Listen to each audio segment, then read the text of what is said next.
আউযু বিল্লাহি মিনাশ শাইতানির রাজিম বিসমিল্লাহির রহমানির রহিম।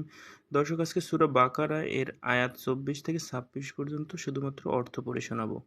আয়াত 24, যদি তোমরা তা না পারো এবং কখনোই করতে পারবে না, তবে সেই আগুনকে ভয় করো। মানুষ ও পাথর হবে যার ইন্ধন, যা কাফিরদের জন্য প্রস্তুত রয়েছে। সুসংবাদ দাও যারা ঈমান এনেছে এবং সৎকর্ম করেছে। নিশ্চয়ই তাদের জন্য সেই জান্নাত, যার পাদদেশ দিয়ে নদীসমূহ প্রবাহিত। যখনই তাদের ফলমূল খেতে দেয়া হবে, তখনই তারা বলবে, এটা আমাদেরকে পূর্বে জীবিকা রূপে দেয়া হতো। অনুরূপ তাদের ইচ্ছে অনুরূপ ফলই দেয়া হবে, এবং তথায় তাদের জন্য পবিত্র রমণী রয়েছে। অধিকন্তু তথায় তারা স্থায়ী হবে।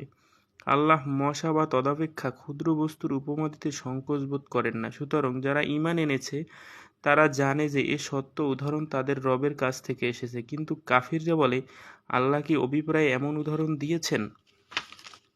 এর দ্বারা অনেককেই তিনি বিভ্রান্ত করেন। আল্লাহ বহু লোককে হেদায়েত দান করেন।